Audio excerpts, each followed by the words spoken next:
বন্ধু সবাইকে আসসালামু আলাইকুম। সবাই কেমন আছেন? আপনারা দেখছেন বাংলা টেক।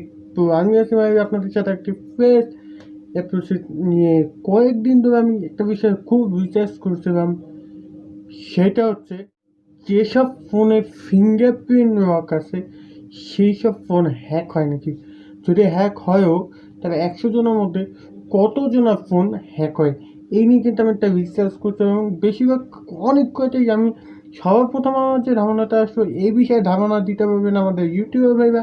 চলে যায় ইউটিউবে এবং প্রচুর ভিডিও দেখি, বেশিরভাগ ভিডিওতে বলছে যেসব ফোন ফিঙ্গারপ্রিন্ট লক আছে সেই সব ফোন হ্যাক হয় না। তো তাদের এই কথার সাথে আমি 50% তো না, 25% একমত। কেন? আর 75% কেন একমত না, কেন ফিঙ্গারপ্রিন্ট লকের কারণে ফোন হ্যাক হয় সেইটার পক্ষে আমি। তো জানতে হবে এখন ফুল ভিডিও। আর যদি আমার চ্যানেলটি সাবস্ক্রাইব করে না থাকেন এখনও, সাবস্ক্রাইব করে পাশে কিন্তু ক্লিক করে অল করে দিতে হবে এবং শেয়ার করে বন্ধুদের কাছে জানিয়ে দিন।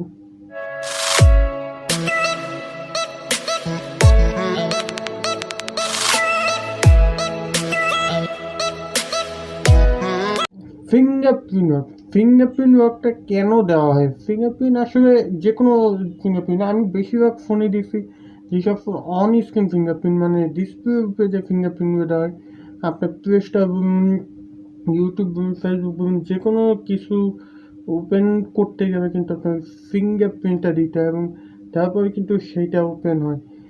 সেক্ষেত্রে কিন্তু আপনার যে ওয়েবসাইট বা আপনার যে সিকিউরিটির সাথে কোনো সম্পর্ক হচ্ছে না। আপনার একটা ফ্রেন্ডকে আপনি মোবাইলটা দিবেন, চাইবো সে নিব, কিন্তু সে শুধু ওই অ্যাপসটাই ব্যবহার করতে পারবে। ওই অ্যাপস থেকে বেরিয়ে গিয়ে যখন আবার অ্যাপসে ঢুকবে তখন কিন্তু ফিঙ্গারপ্রিন্টটা চাবে। তারপরে যতক্ষণ ফিঙ্গারপ্রিন্ট না দেবে ততক্ষণ কিন্তু তার ওই সফটওয়্যারটি ওপেন করতে পারবে না। এটা হচ্ছে বেশিরভাগ অন স্ক্রিন ডিসপ্লে যে ফিঙ্গারপ্রিন্টগুলো সেইগুলোতে দেখেছি। আর সাইডে ফিঙ্গারপ্রিন্ট যেগুলো থাকে, যেমন ভলিউম আপ ডাউন বাটন এবং পাওয়ার বাটনের সাথে যে ফিঙ্গারপ্রিন্টগুলো থাকে সেগুলো আমার অত একটা পছন্দ হয় না। কারণ ওইগুলো একটা সমস্যা আছে, ওইগুলো খালি ফোন আনলক এবং লক করার জন্যই কাজে লাগে।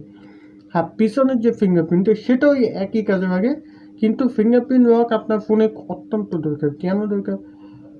ধরেন আপনার ফোন চুরি হয়ে গেল, সে কিন্তু আপনার ওই নাম্বারের দিয়ে মানে কাউকে হুমকিও দিতে করবে, সে কিন্তু ওইটা খোলার চেষ্টা করবে। বা দোকানে গিয়ে ফ্ল্যাশ মারতে হবে, ফ্ল্যাশ মারতে গেলে আপনার আঙ্গুলে একটা ছাপ্পা দিতে হবে। তার মানে ফিঙ্গারপ্রিন্ট ছাড়া কিছুই কিন্তু হচ্ছে না এখন লেটেস্ট যে ফোনগুলো আসছে সেইগুলো। তো সেক্ষেত্রে ফিঙ্গারপ্রিন্ট খুবই দরকার। কিন্তু এছাড়াও আমাদের কিছু সফটওয়্যার বা ওয়েবের মাধ্যমে হ্যাক হতে পারে আমাদের ফোন। আমার ফ্রেন্ড আছে শখ, সে আমাকে বললো যে পিকো নামে অ্যাপস আছে, তুই অ্যাপসটা নামা, অ্যাপসটার মাধ্যমে তুই চ্যাটিং করতে পারবি। সে খারাপ উদ্দেশ্য নিয়ে আসছে, সে আমার ফোনটি হ্যাক করার জন্য আসছে। ওই অ্যাপসটায় যখন আমি অ্যাকাউন্ট খুলবো, লগ ইন করবো, তখন অটোমেটিকলি আমার সাথে যার অ্যাড থাকবে আমার সাথে তো ওরই অ্যাড থাকবে। তো আমার যে আইপি অ্যাড্রেস বা MIUI নাম্বার, ফোনে কিন্তু দুইটা নাম্বার থাকে, একটা হচ্ছে ফোন আইপি, একটা হচ্ছে MIUI নাম্বার। এই নাম্বার দুটো অটোমেটিক সেট হয়ে যাচ্ছে, কিন্তু আমি পারি না, জানি না। ও কিন্তু ওই সফটওয়্যারটার মাধ্যমে ওই MIUI বা আইপি অ্যাড্রেস যে নাম্বারটা সেটা কিন্তু বের করে ফেলছে। যার ফলে ওইটা এখন আইপি অ্যাড্রেস এবং MIUI নাম্বার যেটা, ওইটা দিয়ে বিভিন্ন সফটওয়্যারে গিয়ে ওইগুলো সেট করবে বা বিভিন্ন ওয়েবসাইটে গিয়ে সেট করবে।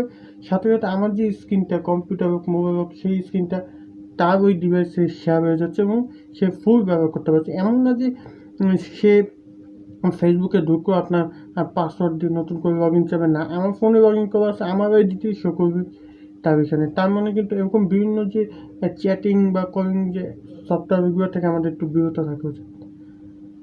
সবচেয়ে মেন যে জিনিসটা, আমরা কোনো একটা গেম, ধরেন যে কোনো গেম না হয় আমরা সবাই খেলি, কিন্তু ধরুন সাপোজ পাওয়ার ডাইরেক্টর ভিডিও এডিটিং সফটওয়্যার, সেটা গুগলে গিয়ে সার্চ দিই পাওয়ার ডাইরেক্টর প্রো এপিকে ডাউনলোড বা মুড এপিকে ডাউনলোড, আমরা কিন্তু যে লিঙ্কটাই পাচ্ছি সেই লিঙ্কটাই ঢুকে যাচ্ছি।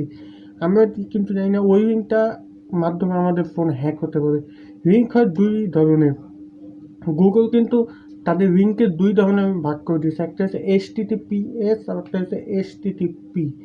যেগুলো HTTPS সেগুলো সাধারণত সেফটি হয়ে থাকে, বেশিরভাগই সেগুলো 100% সিকিউর সাইট। যেমন আপনি আপনার যখন ইউটিউবে যাবেন, মানে কোনো ব্রাউজার থেকে ইউটিউবে যাবেন, কম্পিউটারে তো সাধারণত ব্রাউজার ব্যবহার হয়, তো যেমন যাবেন https://youtube.com লিখে সার্চ দিতে হবে, বা http://youtube.com লিখে সার্চ দেবে, এটা আসছেন, হ্যাঁ, কারণ ওটা কিন্তু একটা খুবই সিকিউর সাইট। ফেসবুক বলেন এবং খুব যতগুলো সাইট আছে সবগুলো কিন্তু সিকিউর সাইট। যেগুলো দেখবেন যে HTTPS লেখা আছে সেগুলো হচ্ছে সিকিউর আর সিকিউর। আর যে সাইটগুলো দেখবেন HTTP লেখা শুধু এসটা নেই, সেই সাইটগুলো সিকিউর না। যেমন এখন বলতে পারেন যে ভাই HTTPS সম্পর্কে তো ধারণা দিবেন, HTTP জাতীয় কোন কোন ওয়েবসাইট হতে পারে। যেমন বেশিরভাগই আমরা যে এই যে হ্যাকিং, যে ধরেন একটা গেমটা আনলিমিটেড মানি বের করতে হবে, মানে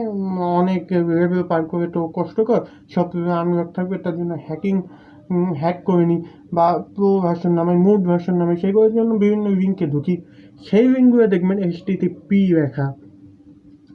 তারপরে বা বিভিন্ন সফটওয়্যার যখন আমরা ডাউনলোড করতে যাই, সেই সফটওয়্যারেও কিন্তু ওয়েবসাইটেও কিন্তু আগে দেখে নেবেন HTTPS লেখা না HTTP লেখা।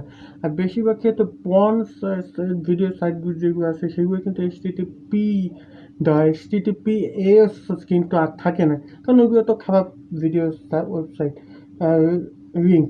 তো সেক্ষেত্রে ওইটা অবশ্যই সিকিউর না। এই কয়টা কারণে কিন্তু আমাদের ফোন হ্যাক হতে পারে মেনলি। এখন আমি ওই লিঙ্কটায় ঢুকেছে, ধরেন একটা গেম মুড হ্যাক করে নামিয়েছি আমি, আমার ফোনটি হ্যাক হয়ে গেছে। এখন তার সাথে আমার ফিঙ্গারপ্রিন্টের কী সম্পর্ক ভাই, আমি তো বুঝতে পারলাম না। আমি যতক্ষণ ফিঙ্গারপ্রিন্ট না দিয়ে আমার ফোনটি, ধরুন ফিঙ্গারপ্রিন্ট চাপ দিলাম, আমার ফোনটি আনলক হয়ে যাবে, সাথে সাথেও আমার ফোনটি ব্যবহার করতে পারবে না, এমন না। আমার ফোনে ফিঙ্গারপ্রিন্ট, আমার ফোন তো শেয়ার হয়নি, আমার ফোনের স্ক্রিনটা, ডিসপ্লেটা শেয়ার হয়েছে, ওই নাম্বার বা IP অ্যাড্রেসটা শেয়ার হয়েছে, এটা বুঝতে হবে। তো যার সাথে ফিঙ্গারপ্রিন্টের কোনো সমস্যা নেই, অর্থাৎ যে ফোনেই ফিঙ্গারপ্রিন্ট থাকুক না কেন সেই ফোনও কিন্তু হ্যাক হতে পারে। এবং আমি বিশ্বাস করে এটা পাই যে পৃথিবীতে যেসব ফোন হ্যাক হয়, ফিঙ্গারপ্রিন্ট আওয়াজের ফোনগুলো, সেখানে সর্বোচ্চ 90%-এর ফোন কিন্তু হ্যাক হয়, এবং এই 90%-এর মধ্যে কিন্তু 80%-এর ফোনে কিন্তু ফিঙ্গারপ্রিন্ট থাকে। আর যে 10% আবার কম দামি সেট ব্যবহার করে, যেগুলো ফিঙ্গারপ্রিন্ট থাকে না। তার মানে ফিঙ্গারপ্রিন্ট থাকুক বা না থাকুক, তার সেট কিন্তু হ্যাক হচ্ছেই। অর্থাৎ যেভাবে কোন ফিঙ্গারপ্রিন্ট থাকলেও হ্যাক হবে, ফিঙ্গারপ্রিন্ট না থাকলেও হ্যাক হবে।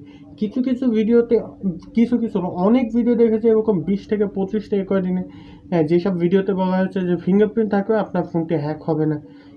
হ্যাঁ, হবে না, কোন হ্যাকটা হবে না, আপনার ফোনকে দেবেন কি তুই তো চাপ, আমি আসি দেখিস, কেউ যদি না নেই, সেক্ষেত্রে সে আর অন্য কোনো অ্যাপসে ঢুকতে পারবে না। সেটা কোন ফিঙ্গারপ্রিন্ট, সেটা কিন্তু আমরা যে পিছনে যে ফিঙ্গারপ্রিন্ট থাকে সেটাও না, আবার যে পাশে যে ফিঙ্গারপ্রিন্ট থাকে সেটাও না। সেটা শুধু কাজ করবে, প্রত্যেকটা সফটওয়্যারে ঢুকতে গেলে ফিঙ্গারপ্রিন্ট লাগবে। তো এই জিনিসটা কাজ করবে শুধু অন স্ক্রিন ডিসপ্লে ফিঙ্গারপ্রিন্ট। এটা কি, এটাও অনেকে জানে না, ধরেন ডিসপ্লের উপরে যে ফিঙ্গারপ্রিন্টটা থাকে সেইটা, শুধু সেইটাই প্রত্যেকটা সফটওয়্যারে ঢুকতে গেলে ফিঙ্গারপ্রিন্ট দিতে হবে। তা আবার সব ফোনে না, কিছু কিছু ফোনে দিতে হয়। তো এই ছিল আজকে ভিডিওটি ভালো লাগে লাইক দিবেন, কমেন্ট করে জানাবেন কেমন হচ্ছে, বন্ধুদের সাথে শেয়ার করে দিবেন, এবং চ্যানেলটি সাবস্ক্রাইব করে পাশের বেলআইকনটি ক্লিক করে এখন করে দিতে অল, নাহলে কিন্তু আর হয় না। তো সবাইকে খোদাফেজ জানিয়ে শেষ করছি, ধন্যবাদ সবাইকে।